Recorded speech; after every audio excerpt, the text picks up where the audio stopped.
Assalamualaikum warahmatullahi wabarakatuh. Waalaikumsalam. Bismillahirrahmanirrahim. Alhamdulillahirabbil alamin. Alladzi nahmaduhu wa nasta'inuhu wa nastaghfiruh wa na'udzu billahi min syururi anfusina wa min sayyiati a'malina. May yahdihillahu fala mudilla lahu wa may yudlilhu fala hadiya lahu. Asyhadu an la ilaha illallah wahdahu la syarika lah wa asyhadu anna Muhammadan 'abduhu wa rasuluhu la nabiyya wa rasula ba'da.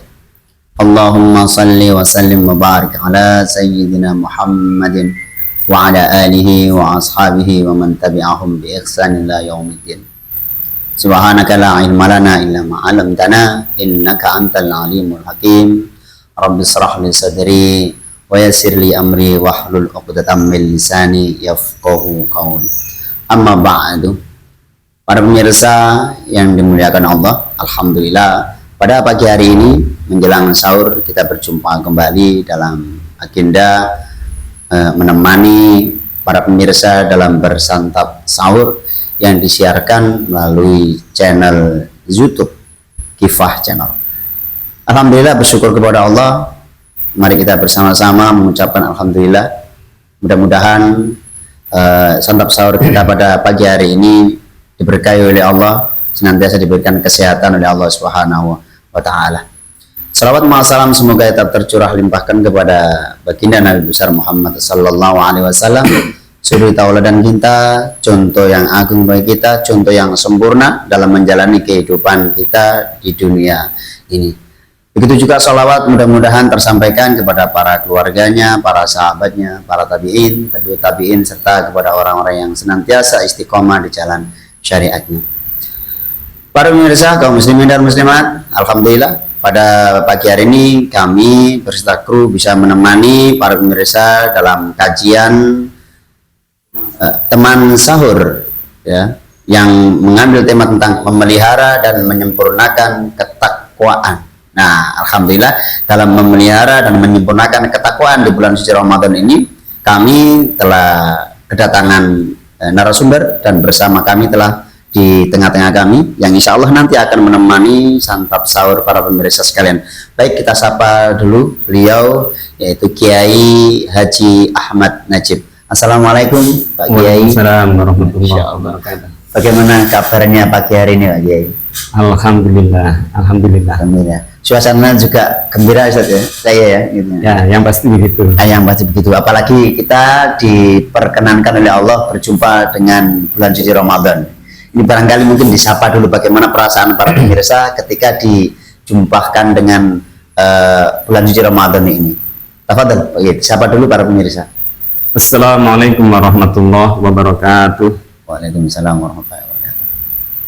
Alhamdulillah, alhamdulillahilladzi arsala rasulahu bil huda wa dinil haq liyudhhirahu 'ala ad-dini kullihi wa kafa billahi syahida. Allahumma salli wa sallim wa barik ala sayyidina Muhammad wa ala alihi wa ashabihi wa man tabi'ahum bi ihsanin ila yaumil qiyamah. Qala ta'ala fi kitabil karim, a'udzu billahi minasyaitonir rajim. Syahrul Ramadan alladzi unzila fihi al-Qur'an hudal linnasi wa bayyinatin minal huda wal furqan. Wa qauluhu Rasulullah sallallahu alaihi wasallam, man shoma ramadhana imanan wa ihtisaban ghufira lahu ma taqaddama min dhanbihi. Ayyuhal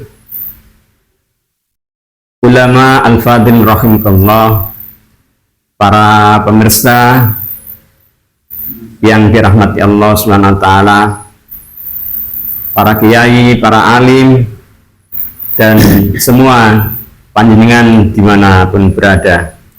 Mari bersama-sama untuk senantiasa memanjatkan rasa syukur kita kepada Allah Subhanahu wa taala, bahwasannya kita pastikan bahwa Allah Subhanahu wa taala pemilik alam semesta raya ini.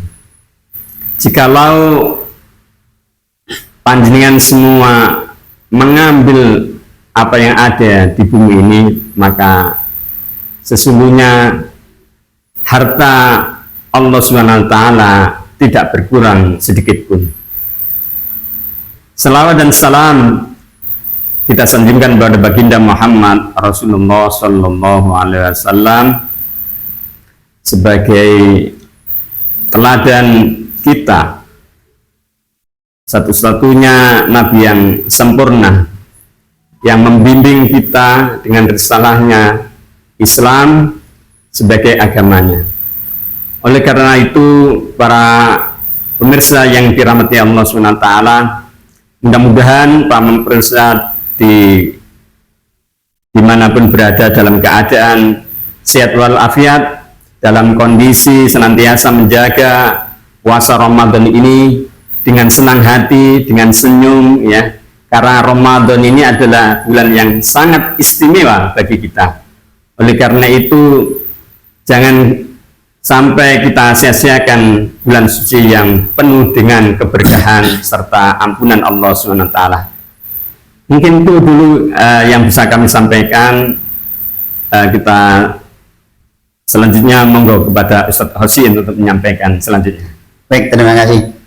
Pemirsa, sebagaimana yang disampaikan oleh Pak Kiai Ahmad Tajib tadi, bahwa beliau berpesan kepada kita agar memanfaatkan momentum Ramadan ini dengan sebaik-baiknya, dengan menjaga amal ibadah kita, ya, dimana sebenarnya ini juga bagian dari doa-doa kita, ya Kak Kiai, ya. Kita kan ketika masuk bulan Rajab, bulan Sa'ban itu kan Rasulullah mengajarkan kita untuk berdoa, Allahumma barik lana fi Rajaban wa Sa'banan wa ballighna Ramadan. Dan sekarang kita diperjumpakan gitu loh. Apalagi setelah kita telah diperjumpakan bulan suci Ramadan ini, tentu kita harus memelihara menyempurnakan keimanan dan ketakwaan.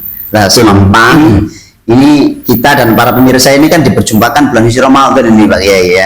Mungkin barangkali dari Pak Kiai ada tip-tipnya bagaimana menjaga ketakwaan dan keimanan di dalam momentum bulan Ramadan ini, Pak Kiai. Gitu. Nah, ini tafadhol Pak Kiai, mungkin untuk pemirsa, monggo. Syukron kasir.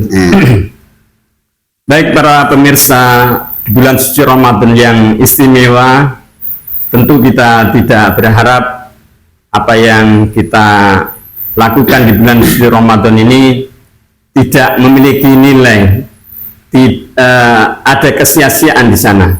Oleh karena itu kita ingin merefresh kembali bagaimana kita memahami bahwa tamu Allah yang namanya bulan Ramadan ini adalah bulan yang sangat istimewa, di mana 11 bulan yang lalu kita mungkin banyak kekhilafan, banyak salah, banyak dosa, banyak kita malas-malesan untuk melakukan ketaatan kepada Allah, dan bahkan kita ini lebih ringan untuk menjalankan kemaksiatan. Ya.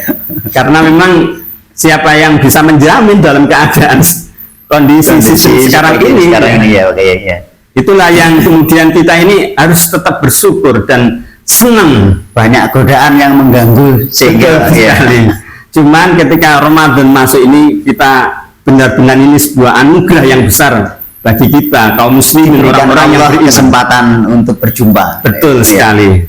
Nah, saya ingin menyampaikan bahwa momentum Ramadan kali ini, karena apa? Kita katakan sebagai satu bulan yang sangat istimewa, dan kita jangan sampai melewatkan begitu saja. Karena Ramadan itu sesuatu yang mubah, kalau kita niatkan sebagai ibadah, nanti akan diberikan pahala sebagaimana kita melakukan yang sunnah. Begitu juga kita melakukan amal yang sunnah, kita akan dibalas dengan balasan yang pahalanya sebagaimana wajib, amalan wajib. Itu juga amalan yang wajib di bulan suci Ramadan kita lakukan dengan ketulusan, keikhlasan, ingin mencari ridha Allah, tentu ini akan dilipat gandakan pahalanya oleh Allah. Berarti di bulan suci Ramadan ini bulan istimewa, Allah melipat gandakan pahala seorang hamba yang sedang melakukan ibadah itu. Ya, itu yang mubah saja diberikan pahala seperti sunnah, sedangkan yang sunnah seperti pahalanya amalan wajib. Sedangkan wajib juga diberikan amalan yang berlipat ganda. Ya. Betul sekali. Ini luar biasa sekali Pak Kiai ya. Jadi para pemirsa jangan sampai kehilangan momen ini ya Kiai ya. Jadi sekarang ini kan tentu para pemirsa menginginkan keimanannya dan ketakwaannya terus bertambah di bulan suci Ramadan ini Pak Kiai. Nah mungkin bisa diberikan tip-tipnya Pak Kiai. Betul ya. Kita dalam menjaga keimanan dan ketakwaan ini perlu kita pelihara. Kita tidak bisa melakukan begitu saja tanpa kita ini, karena keimanan itu kalau kita biarkan begitu saja, dia memiliki sifat yang liar, mau kemana-mana, ya, bisa melakukan kebaikan, tapi bisa juga melakukan sesuatu yang melanggar kepada Allah Subhanahu Wa Taala. Oleh karena itu, hal yang pertama yang harus kita tanamkan dalam diri kita adalah keimanan kepada Allah Subhanahu Wa Taala.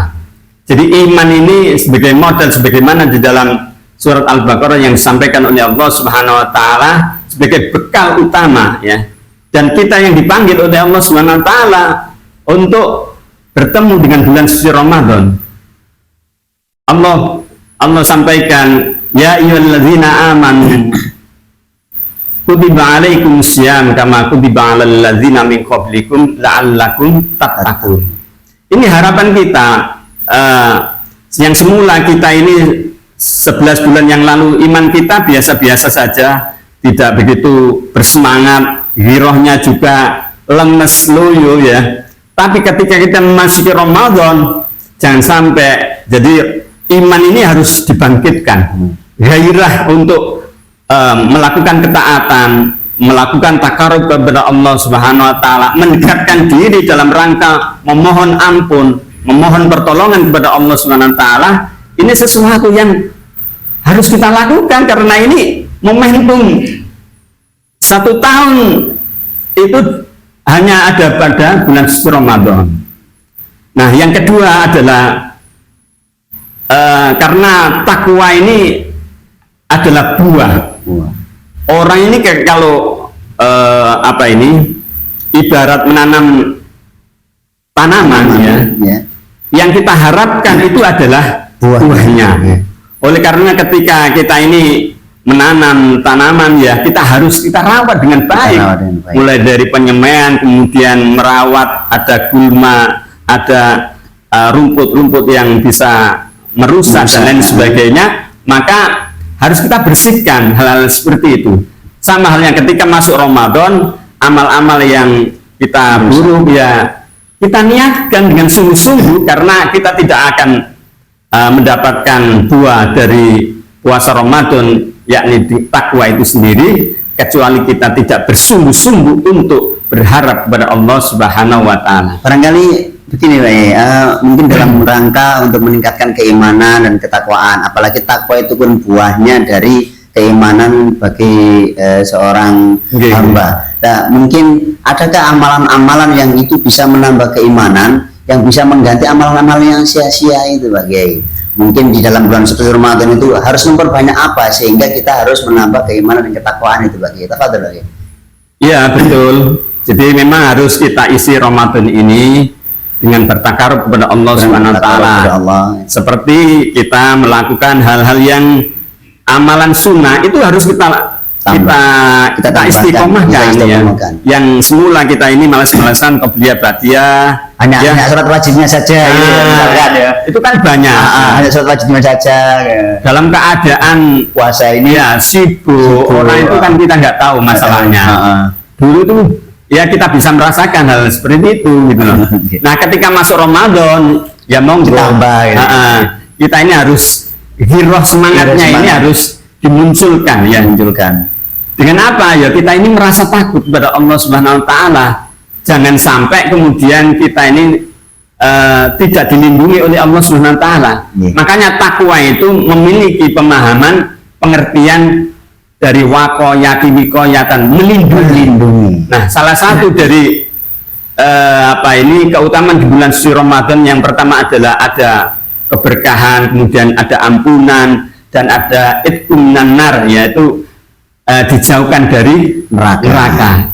Nah, itulah salah satu bagian yang sangat penting yang harus kita pahami secara bersama-sama. Karena ya eman gitu, eman gitu. Kalau kita ini menanam buah, kemudian Tidak kita sudah rawat. waktunya buah tidak kita rawat dengan kita baik, rawat. kita tidak jaga, maka nanti akan menghasilkan yang kurang baik. Nah, ini eman gitu. Seperti kita menyanyiakan waktu Ramadan ini, tidak mengamalkan amalan-amalan tambahan, hanya fardu-fardu saja begitu ya. Ya. Apalagi kalau fardunya ditinggalkan lagi Pak ya. Wah, semakin rugi. Kalau sudah dikasih kesempatan Ramadan, malah justru tidak memanfaatkan momen ini dengan sebaik-baiknya gitu. Nah, yang prosesnya itu kan harus istiqomah, harus istiqomah, kemudian terus-menerus, dan itu nanti kita harapkan sampai selesai bulan suci Ramadan, amalan-amalan itu terus-menerus kayaknya. Jadi itu kan kaitannya dengan output, menjaga output dari Ramadan ini nanti Pak Kiai. Mungkin iya betul. Tadi saya ingin lanjutkan bahwa harus kita isi amalan-amalan di bulan suci Ramadan seperti yang sunat, apalagi yang wajib itu ya harus kita jaga ya. Karena seperti salat taraweh ya, qiyamul ya itu yang sunnah-sunnah, qiyamul lail, ada salat duha, termasuk zikir ya. Ada wirid, ada istighfar, ada tasbih, tahmid, tahlil, istighfar dan lain sebagainya. Ya dimanapun ketika kita tidak ada kesibukan yang menyita waktu kita, maka bisa lisan kita ini kita lakukan di mana-mana, dalam perjalanan, dalam kita berniaga, dalam keadaan kita ini ya dalam keadaan sepi maupun ramai kita bangkitkan, kita upayakan. Jadi idrok silabillah, hubungan dengan Allah SWT jangan sampai kita ini redup gitu. Karena ini momentum yang sangat luar biasa bagi kita kaum muslimin, terutama orang-orang yang beriman. Ya, tentu dalam keadaan kondisi seperti ini untuk idealitas memang ya kita tahulah di masyarakat kita ini macam-macam, masih aja banyak di masyarakat itu yang kita buka warung, makan ya, kemudian minum. Ya kalau memang persepsinya fenomena ya itu fenomena yang harus kita sikapi. Ya memang kalau niatnya itu misalnya nanti ada musafir datang ya, tapi kalau niatnya itu seperti itu kadang memang disengaja kemudian dikasih tabir ya. Ternyata di dalamnya itu banyak orang-orang yang kaki-kaki bergentayangan kaki-kaki bergentayangan ya. Tanpa nampak wajah dan badannya ya itulah ya kita ngeman gitu loh. Ramadan yang mestinya ini Allah Subhanahu wa taala memberikan keberkahan yang ini menghubi rohnya Allah Subhanahu wa taala di bulan suci Ramadan ini yang kita harapkan betul. Karena kita sekarang ini tidak bisa luput dari kondisi seperti ini, tidak menjamin seseorang ini tidak khilaf, tidak salah, tidak melakukan dosa, maksiat, masih banyak hal. Karena ada ketakutan-ketakutan yang kita hari ini ya tidak bisa kita wujudkan. Nah, tadi apa yang saya sampaikan ini tidak lain dan tidak bukan hanya memberikan semangat kepada saudara-saudara kita di sana agar momentum Ramadan ini benar-benar kita jaga. Agar hasil Ramadan la'allakum tattaqun ini ya menjadi orang-orang yang bertakwa itu nanti akan kita bawa sampai pasca Ramadan, yaitu ketemu dengan bulan Syawal. Nah kita tahu bahwa orang-orang yang bertakwa ini luar biasa dijanjikan oleh Allah Subhanahu wa taala. Allah Subhanahu wa taala berfirman, a'udzu billahi minasyaitonir rajim, wasari'u ila maghfiratin mir rabbikum wa jannatin arduas samawati wal ardu uiddat lil muttaqin.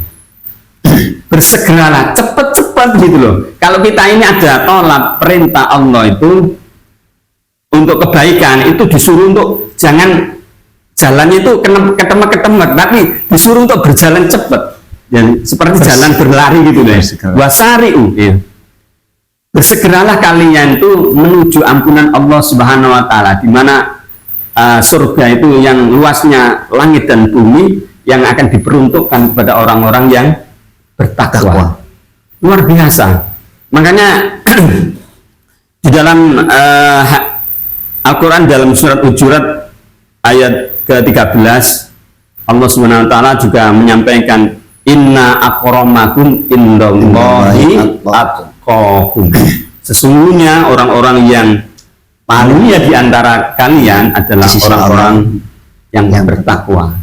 Ini luar biasa. Jadi kata-kata kunci takwa ini memang 3 huruf tapi memiliki dimensi yang sangat luar biasa. Jadi standarnya takwa bukan kekayaan, bukan jabatan, kemuliaan di sisi Allah. Bukan, sama sekali tidak ya. Apalagi harta walaupun benda. Itu juga penting. Penting juga. Penting, jabatan penting, harta penting ya, tapi sejujurnya ketakwaan lah yang paling utama. Betul, apalagi punya jabatan, punya harta benda, orangnya bertakwa. Lengkap ya ini. Luar biasa.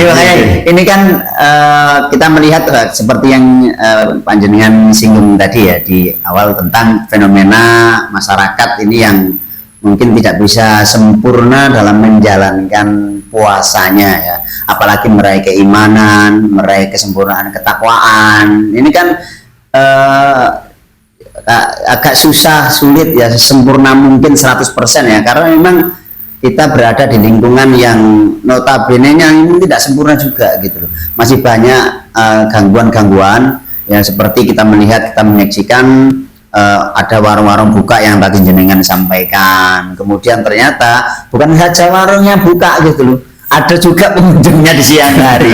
Ini kan apa fenomena tadi seperti yang jenengan sampaikan tadi. Ini kenapa terjadi seperti ini? Apakah memang nggak bisa masyarakat ini kita ajak sempurna meraih ketakwaan bareng-bareng, mendapatkan meningkatkan keimanan bareng-barengnya begitu Pak Kiai? Bagaimana ini melihat fenomena seperti ini Pak Kiai? Jadi fenomena seperti yang jenengan sampaikan ini memang sudah terjadi sudah bertahun-tahun. Ya, kita berharap memang suatu saat nanti pasti ada perubahan. Betul. Nah, kenapa ini bisa terjadi di tengah-tengah ketika kaum muslimin ya yang sudah minatin bidarurah, artinya Ramadan itu menjadi satu kewajiban yang diwajibkan oleh Allah Subhanahu wa taala, dan bagi orang-orang muslim mukmin itu ya kita menghargai kepada mereka sesungguhnya, tapi mereka mungkin kurang paham. Nah, dari ketidakpahaman ini sebenarnya ini hanya satu efek saja ya, efek saja sebenarnya. Ini karena ada kehidupan di tengah-tengah masyarakat kita ini, ada paham liberalisme, paham kebebasan ya, kebebasan berpendapat, kebebasan berperilaku. Jadi orang ketika kita sapa mbok yo Ramadan, kita ini sebagai seorang mukmin kan ya puasa mestinya. Tapi kenapa ya ketika kita sapa seperti itu kadang orang jangan begitulah, ini kan urusan saya, jangan urusan jenengan sendiri aja. Ini kan bebas melakukan sesuatu. Seakan-akan mereka nggak sadar bahwa ada di balik ungkapan mereka itu sebenarnya ada paham liberalisme yang disusupkan oleh sistem kapitalisme. Sebenarnya ketika mereka seperti itu juga sebenarnya mengganggu juga. Mengganggu karena banyak di antara kaum muslimin yang berpuasa tapi ternyata dia tidak berpuasa. Nah, di unsur kebebasan itu ya Pak Kiai. Betul sekali. Dan selain paham liberalisme itu memang ditopang dengan paham hak asasi manusia. Itu yang membuat orang itu berani bahkan melakukan tentang kebebasan walaupun apa yang dia lakukan itu melanggar terhadap hukum syariat Islam. Mereka nggak tahu bahwa apa yang dia lakukan itu sesungguhnya bertentangan dengan Al-Quran, dengan As-Sunnah. Dan kita sudah maklum sebenarnya sebagai seorang mukmin itu kan harus mengikuti Al-Quran dan As-Sunnah, apalagi di bulan suci Ramadan ini. Kita tingkatkan keimanan agar kita ini mendapat predikat takwa kepada Allah Subhanahu wa taala. Bentuk ketakwaannya itu adalah harus menjalankan ibadah puasa itu ya. Tidak boleh kemudian makan di siang hari, apalagi nongkrong di warung kopi siang hari ini. Nah, kalau di dalam sistem Islam kan, Nah, betul. ini kan Bagaimana ini? kalau kita ngomong masalah ketakwaan ini, kalau ketakwaan yang sifatnya individu pribadi seperti sholat, puasa, ya, zakat, haji, mungkin bisa kita lakukan secara pribadi masing-masing bisa. Namun ya ada amal-amal yang lain mungkin yang tidak bisa kita lakukan. Tapi ini nanti dulu aja kita selesaikan amal yang sifatnya pribadi ini ya. Karena ini sangat penting sekali untuk kita luruskan di tengah-tengah masyarakat, karena kita sadar atau tidak sadar ini paham liberalisme yang ditopang dengan hak asasi manusia ini terus ya menggencarkan ya menyerang umat kaum muslimin agar umat Islam itu ya dijauhkan dari keimanan, keislaman, pemahaman Islam yang benar, agar mereka mengikuti jalan mereka itu. Kita kembali pada persoalan masalah takwa. Saya ingin mengutip beberapa pernyataan salafus saleh. Ya, ini sangat penting agar kita ini memahami sekaligus nanti kita wujudkan, kita aplikasi dalam kehidupan. Seperti dalam definisi takwa tadi ya, menurut Abu Hurairah yang dijelaskan Ibnu Abi Ad-Dunya, beliau itu menyampaikan takwa itu apa sih? Beliau menganalogikan seperti orang yang mau berjalan, ketika dia berjalan itu bertemu dengan duri, maka sesungguhnya hal seperti itu harus mereka hindari. Kemudian mereka lanjutkan berjalan, ketika ketemu dengan duri, ya mereka harus menghindari. Itulah esensi dari takwa. Termasuk dalam ungkapan Imam As-Suyuti dalam kitabnya Ad-Dur Al-Mansur fi Tafsir Bil Mansur, itu kumpulan kaul salafus saleh ya. Beliau menyampaikan begini, menurut Ibnu Mas'ud, mereka itu adalah orang-orang mukmin. Mereka adalah orang-orang yang khawatir terhadap hukuman Allah karena meninggalkan petunjuk Al-Quran. Itu orang-orang yang bertakwa. Saya sekarang nggak paham bagaimana perasaan orang-orang sekarang ini, orang muslim ya. Ini walaupun begitu, ini kan saudara-saudara kita yang harus kita cintai ya. Kita tidak boleh menghardik mereka. Betul. Karena nanti pada aspek dakwah ini ya, kita ini ruhama bainahum. Kita harus menyayangi mereka. Jangan sampai kita ini memukul, tapi kita rangkul mereka. Pak Kiai, kembali ke apa yang disampaikan oleh tadi yang jenengan kutip tentang salafus saleh itu, tentang bahwa ketakwaan itu seperti berjalan kemudian pernunak duri begitu. Ada onak duri. Itu artinya bahwa kita harus berhati-hati dalam berjalan itu ya. Jangan sampai kita sedikit saja lengah kemudian hilang sedikit ketakwaannya, akan tertusuk duri apa? Itu sakit sekali itu. Artinya kita akan diantarkan pada kecelakaan. Kalau kecelakaan di dunia duri mah enteng ya. Tapi kalau kemudian bagaimana kalau kecelakaannya itu di akhirat kelak ya. Ketika kita tergelincir sedikit saja kemudian terkena onak duri yang sebagaimana jenengan kutip tadi, itu sudah sangat mencelakakan bagi kita. Artinya menjalani kehidupan di dunia ini, ketika kita memegang ketakwaan itu betul-betul harus sangat berhati-hati. Betul.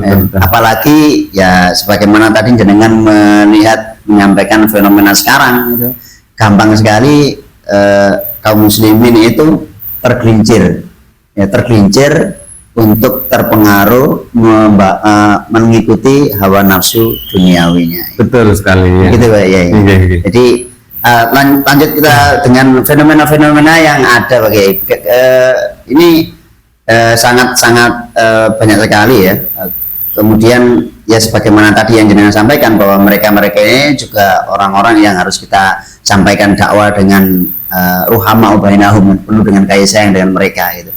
Artinya namun kadang-kadang kan kita tidak serta-merta langsung bisa Pak ya. Ini fenomena ini sebagaimana tadi yang jenengan sebutkan, ada pemahaman liberalisme yang mereka pahamkan. Liberalisme ini kayak apa Pak? Sehingga sebegitu kuat mencengkram kaum muslimin yang kaum muslimin itu enggak saking separah ini, kemudian mereka itu tidak bisa menjalankan ibadah puasa padahal mereka tahu wajib. Iya, betul. Ini kan berarti sangat kuatnya cengkraman liberalisme. Nah ini kenapa Pak terjadi seperti ini nih Pak? Monggo Pak.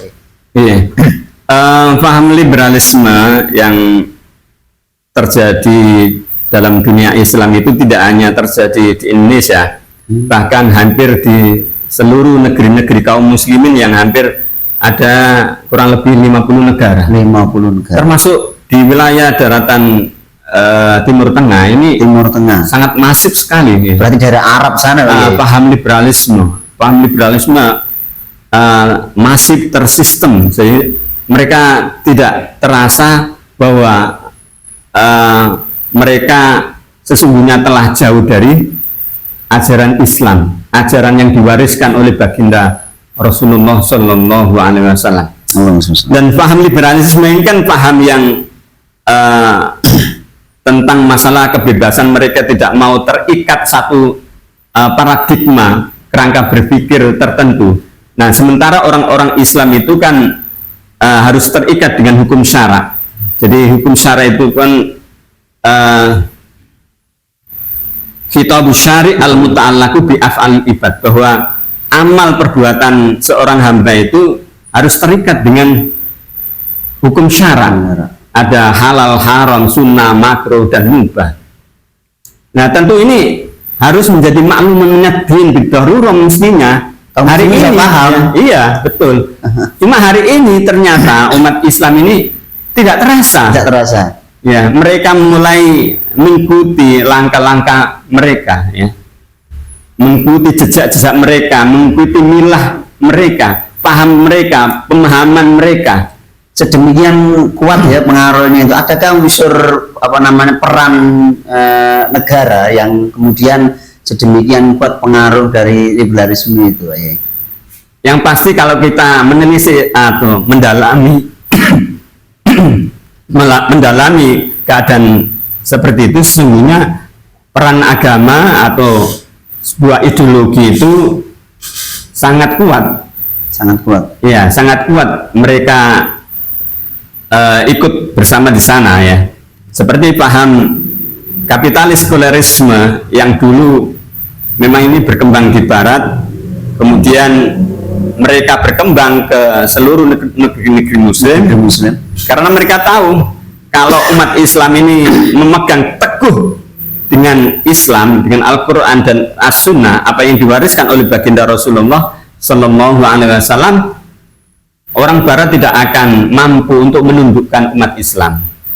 Sebagaimana Allah Subhanahu Wa Taala menyampaikan, walayyaj'alallahu lil kafirina 'alal mu'minina sabila. Sungguhnya orang-orang kafir itu tidak akan diberikan jalan oleh Allah Subhanahu Wa Taala untuk menguasai orang Muslim. Cuma hari ini memang ada peran yang sangat penting untuk mengembalikan jati diri umat Islam dalam payung umat Islam ini, adanya penerapan hukum syariah Islam, termasuk nanti hukum-hukum syariat Islam itu yang itu hanya bisa dilakukan melalui sebuah ketakwaan secara kolektif. Itu tadi yang saya sampaikan, bahwa kalau ketakwaan itu dilakukan secara individu seperti sholat, puasa, nikah, itu bisa dilakukan, tapi ada amal perbuatan yang tidak bisa dilakukan secara individu. Artinya harus dilakukan secara kolektif. Iya. Saya misal satu contoh, saya mencatat di sini ada beberapa contoh, ada 3 ya. A'udzubillahi minasyaitonirrajim. Wasyariqatu faqata'u aydiyahuma jazaa'an bima kasaba nakalam minallahi wallahu azizun hakim. Artinya begini, laki-laki maupun perempuan yang mencuri, potonglah tangan keduanya sebagaimana balasan atas perbuatan yang mereka lakukan dan sebagai siksaan dari Allah. Allah Maha Perkasa lagi Maha Bijaksana. Ini satu ayat yang berkaitan dengan orang yang mencuri ya.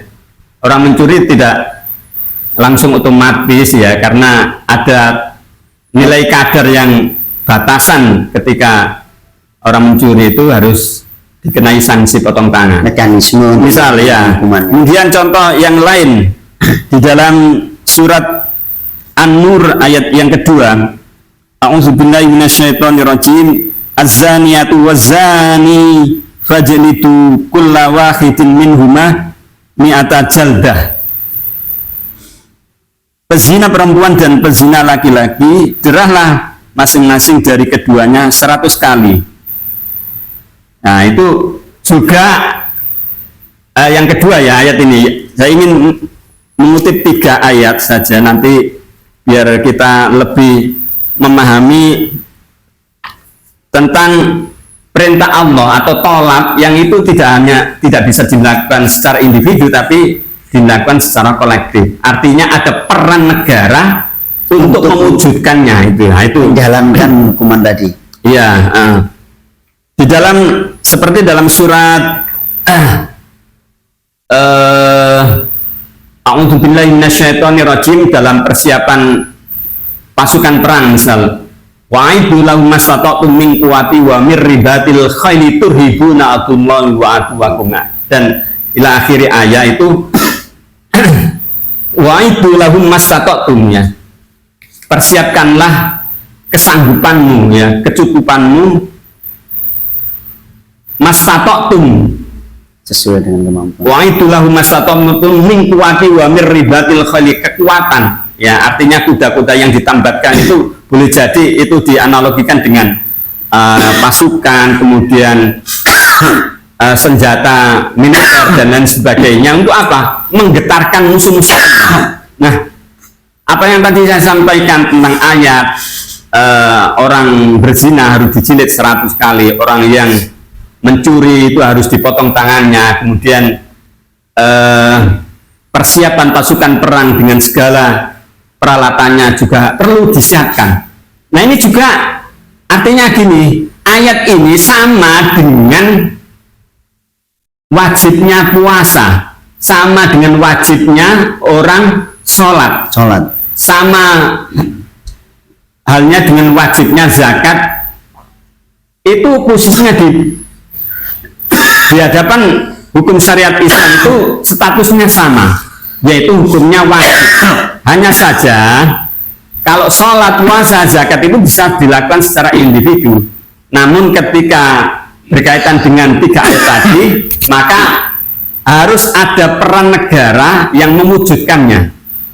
Nah, disinilah yang saya maksud dengan ketakwaan kolektif ya. Karena peran agama, peran negara di dalam mewujudkan ketakwaan secara sempurna itu tidak akan mampu manakala sesuatu tadi itu tidak ada, belum wujud. Nah, hari ini, fenomena hari ini, umat Islam itu tidak atau belum memiliki lembaga institusi yang mewujudkan, menyempurnakan ketakwaan secara total ya. Ini yang termasuk nanti orang-orang yang nggak berpuasa itu juga mendapatkan hukuman lagi ya. Betul ya. Jadi seperti orang berpuasa, orang yang ketika masuk bulan suci Ramadan mereka nggak puasa. Nah, ini kalau tidak ditemukan ayat-ayat tentang hukuman atau sanksi yang kepada orang-orang yang tidak puasa, maka ada hukum takjir. Nah, takjir ini yang memiliki kedaulatan wewenang untuk melakukan adalah khalifah dalam hal ini.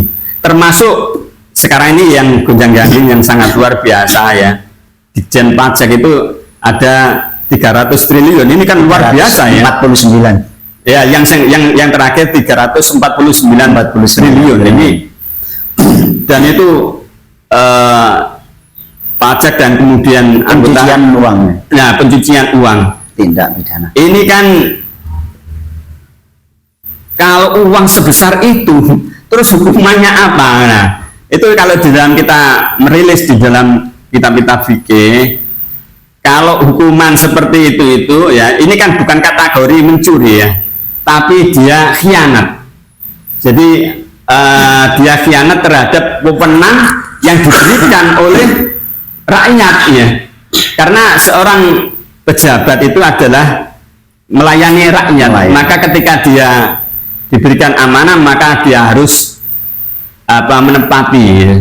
Tapi ketika dia menggunakan kewenangannya itu untuk dirinya dan orang lain, berarti yang melebihi dari apa yang sudah ditentukan, maka dia termasuk khianat. Nah, khianat ini kalau dalam hukum fikih dikatakan sebagai takjir. Hukumannya itu bisa ditentukan dari yang yang paling ringan seperti ditegur, kemudian mungkin diberhentikan atau masuk bui ya, di sel atau bahkan kalau nilainya sampai triliun itu korupsi seperti itu, maka takzir yang diberikan itu bisa dipenggal atau dihukum mati.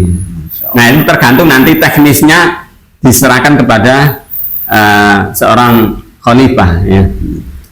Ini yang saya maksud bahwa banyak hal untuk meraih ketakwaan secara sempurna itu yang tidak bisa kita lakukan kecuali dengan penerapan hukum syariat Islam. Nah, penerapan hukum syariat Islam ini tidak bisa berjalan kecuali adanya keberadaan seorang pemimpin dalam Islam, yakni seorang khalifah. Berarti dengan adanya pemimpin ini tadi, maka masyarakat bisa menjalani puasa ini dengan ketakwaan, ya, kesempurnaan iman dan ketakwaan secara sempurna, begitu ya. Betul, ya. Jadi pemirsa yang dirahmati Allah Subhanahu Wa Taala, itu tadi yang disampaikan oleh Bapak Kiai ya, bahwa dalam menjalankan ibadah bulan suci Ramadan ini, ya kita harus memaksimalkan ya untuk menjaga keimanan dan ketakwaan ya. Amalan-amalan kita juga harus kita tambah ya, ketakwaan kita juga harus kita perkuat kembali. Namun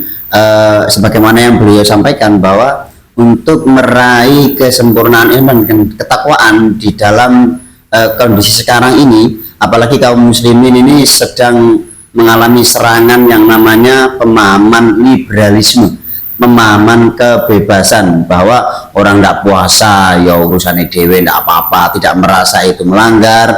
Orang melakukan mencuri ya dia tidak merasa tidak itu melanggar. Apalagi tadi sempat disinggung oleh beliau ya, dari Ditjen Pajak dan Bea Cukai itu ya, yang telah melakukan bukan lagi dugaan, insya Allah ini bukan lagi dugaan, kalau nggak salah itu sudah tindak pidana pencucian uang sebesar 349 triliun. Itu luar biasa itu dana yang sebegitu besar itu. Kalau misalkan untuk membangun negara, namanya itu pendidikan gratis, kesehatan gratis ya, kemudian untuk mensejahterakan rakyat, masya Allah itu luar biasa itu. Nah itu kalau tadi nggak ada hukumannya. Kalau dalam sekarang dalam kehidupan liberal sekarang nggak ada hukumannya. Paling hukuman sosial saja, yang itu justru tidak menjerahkan bagi malah semakin orang tambah pinter mencari celahnya tambah pinter gitu. Maka yang bisa menyelesaikan persoalan-persoalan tadi ya hanya penerapan Islam secara kafah, penerapan Islam secara kafah, dan penerapan Islam secara kafah itu tidak bisa kecuali adanya seorang khalifah. Nah, sekarang ini kan kita ini tadi saya ingin meluruskan bahwa memang sanksi yang diberikan hari ini itu kan sanksi moral, tapi sebenarnya ini juga berat juga ya. Iya, moral etik ya. Moral etik. Bagaimana beratnya ketika orang melakukan seperti itu, yang seharusnya mereka ini orang-orang terhormat, malah justru mereka yang melakukan tindakan amoral ya. Ya memang harus dia mendapatkan sanksi itu, harus mendapatkan sanksi yang sangat berat ini. Oleh karena itu hal-hal seperti itu tidak bisa banyak dilakukan dengan sebagai seorang muslim yang ingin meraih keimanan dan ketakwaan. Tentu harus ada upaya-upaya ya. Jadi sekarang ini yang menjadi masalah sekarang ini, umat Islam memang tidak memiliki ya. Nah, bagaimana untuk mengarah agar ketakwaan, kesempurnaan itu bisa diraih, tentu dengan aktivitas dakwah. Nah, dakwah ini harus menjadi aktivitas yang utama di antara kita ya kaum muslimin, termasuk anak-anak muda. Sekarang ini harapan kita ini kan anak-anak muda, karena anak-anak muda kita ini luar biasa sekarang, melebihi ekspektasi kita ya, luar biasa ya. Kepintarannya ya, mudah-mudahan termasuk kesolehannya. Sekarang ini kalau dibimbing dengan orang tua yang baik, insya Allah yang terakhir adalah anak-anak yang soleh, anak-anak yang jenius, yang menjadi harapan umat Islam ke depan. Yang pasti saya yakin ya, dengan aktivitas dakwah tanpa harus mengikuti sistem yang sekarang ini, mengikuti bagaimana Rasulullah menyampaikan dakwah Islam di tengah-tengah masyarakat, insya Allah dengan kesabaran ya, dengan keteguhan, dengan keistiqomahan. Nah, ini yang tadi yang sempat terlewat ya. Jadi untuk menguatkan jati diri kita menjadi predikat takwa ini adalah keistiqomahan dalam beramal. Ujian yang paling berat bagi saya sendiri, misal ini saya pribadi, memang yang saya rasakan betul itu adalah tidak bisa istiqomah. Istiqomahnya ini. Makanya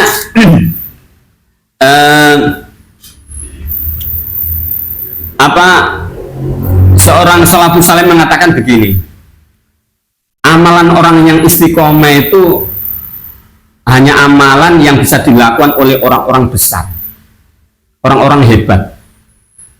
Nah, kalau kita ini bisa melakukan amal, karena ini tidak terbiasa, orang yang tidak istiqomah sementara dia tetap konsisten, orang menolak dengan syariat Islam, mereka tetap walaupun mereka dapat ujian, hadangan, rintangan di tengah-tengah perjalanan aktivitas dakwah ya, orang malas belajar, kita tetap belajar. Ini luar biasa.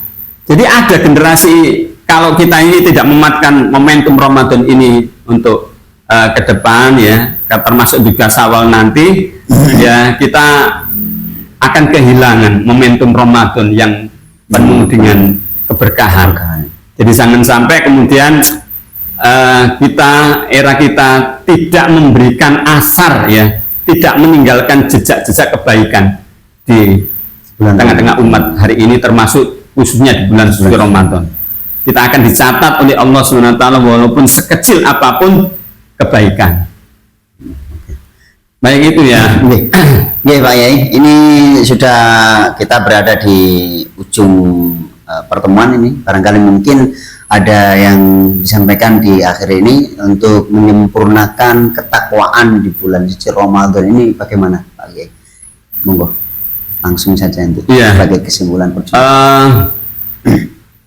Menyempurnakan Ramadan kali ini kita harus merefresh kembali ya.